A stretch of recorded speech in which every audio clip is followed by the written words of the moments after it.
Well, today's the day. I've been studying this games course at college for a while now, and I'm finally receiving my diploma! This is just Super Mario Maker for the Wii U.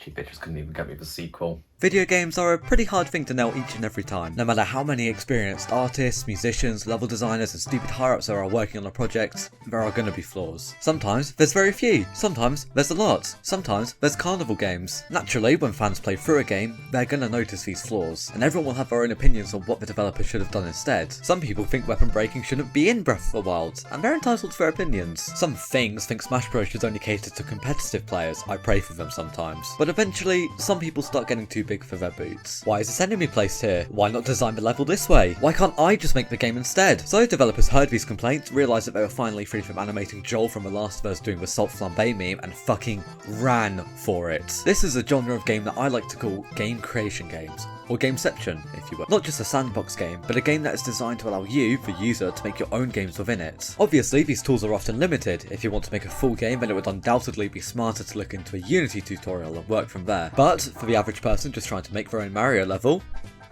I mean, it literally says it right there. Super Mario Maker. See also, the best idea Nintendo's ever had. Announced back in 2014 as simply Mario Maker, this seemed to be the game that would finally give the Wii U gamepad a purpose. Just like Mario Party 10 did, and how Zombie U did, and how Nintendo Land. But to be fair to Mario Maker, this is probably one of the greatest gaming concepts of all time. The idea for a Mario level editor has been envisioned since 1994, but I'm glad Nintendo waited this long to bring a project like this to life, because if we're being honest, it's perfect for the Wii U. You edit your levels on the gamepad's touchscreen, and while editing using a controller is possible, come on now. It's like tying your shoelaces together and trying to walk. Like, why are you doing this to yourself? There's obviously slight limitations of what you can do in the game. Each object has a limit on how many can be placed in one course. Courses have a maximum length, you only get 2 subworlds, but there are ways around these things. That's kind of the beauty of limitation in a way. Using sheer willpower and knowledge of how the game works, creators will develop ways around the roadblocks to create exactly what they wanted to make. It's like trying to walk with your shoelaces tied together. Everything here feels so seamless. Switching between one of the 4 themes in the game is just flawless. The 100 Mario challenge is amazing. Sharing your levels online for people to view was cool until they shut it down in early 2022. But that's okay, because in 2019 Nintendo had released their sequel, The Evolution, the successor to Super Mario Maker that's just okay in comparison. Okay, let me argue my case here. Super Mario Maker 2 is obviously a step up compared to the original, but there's just something about it. I think moving to a system that only supports one screen at a time really hurt this game. Now you have all these radial menus to select things, the Switch doesn't even include a stylus to make editing easier in handheld mode, and if you're playing in docked mode, you have to tie your shoelaces together to even play the game. But if there's one saving grace for Super Mario Maker 2, it would have to be its final major update. Maybe because it was the last one.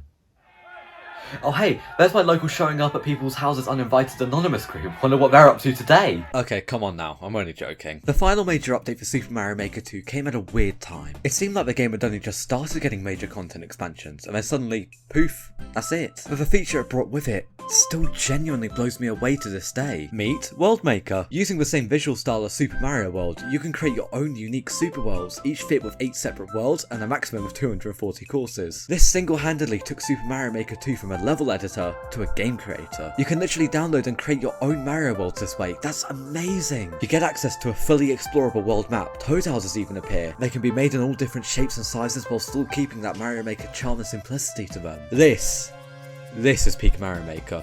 But it's not on a console that sold 14 million units, so it's going up for window. Despite being the worst of the 2 games, Super Mario Maker 2 does fulfill the original destiny as a game creation tool. Albeit on a platform not made for it in the slightest, but still. Nintendo's taken a few more shots at level creators too, with the Dungeon Maker mode in the Link's Awakening remake, but none have come anywhere close to Mario Maker. So this calls upon the age-old quote I got tattooed on me back in 03. If Nintendo can do it, Sony can deliver the same product 15 points lower on Metacritic. I need to look into laser tattoo removal. Initially releasing for PS4 in 2020, Dream sold itself as an innovative experience that would define game creation for years to come. Now, those last 22 words may have sounded negative, but this game, this platform, is nothing short of amazing. Or absolutely terrible, depends where you look. Now that's just trash. See, this is a problem with most game creation tools. Because you get such a wide variety of creators, the games can range from anywhere between absolutely jaw-droppingly beautiful to Super Mario Maker wasn't an exception to this, and Dreams isn't either. But ignoring that, this is an absolutely mind-blowing creation tool. The fact that it runs on PS4 is a feat of its own, but making such an in-depth 3D game creator that uses nothing but the Move controllers is fantastic. People have made their own Sonic fan game using this engine, hell, the developers even made their own game inside the Dreams for you to play. This, in my opinion, is the most criminally underrated PS4 game. Either that or it's LEGO Dimensions, pick your poison. So Dreams is a good game, we can establish that, and in my opinion, it's the absolute pinnacle of game creation games. But I need a dose of negativity to keep me going every day, so I should send to the first 7 letters that comes to mind. That'll do. You ever need to dumb down coding to the point an 8-year-old could understand it? Just use a block, dumbass! Welcome to Scratch, a game creation tool made for little kids. Everything here is beyond simple, because it's mainly used to teach coding to children. Which makes sense, I can accept that the coding block editor isn't going to be as in-depth as something like Dreams. But the content here isn't just varied, it's not that good. See? Told you. Yeah, obviously most of this stuff is made by the target audience of the website, but I'm an obnoxious teenager with nothing better to do with my time, so I'm here to critique it. 90% of the creations here are just animations. Some good, some garbage. The more complicated games can be impressive. In fact, the 3D stuff is amazing considering how bare bones the website actually is. Then you look at the 10 remixes of said impressive game that either break it completely or just try and pass the game off as their own. Obviously, the bulk majority of bad creations are just little kids having fun, and it's hard for me to criticize that because I don't want to be a bad guy. But at the same time, that is one hell of a dose of negativity. So, that probably doesn't wrap up my favourite video game genre, but as someone who aspires to make games, these hold such a special place in my heart. When you're a kid who knows absolutely nothing about their future other than it needs to involve video games, having Nintendo give you the tools to create literal Mario levels is just mind-blowing. It still is, even today. So thank you, Nintendo, for giving us such a wonderful level creator.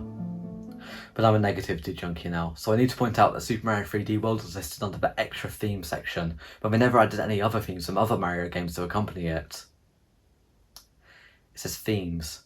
It's a plural. They failed.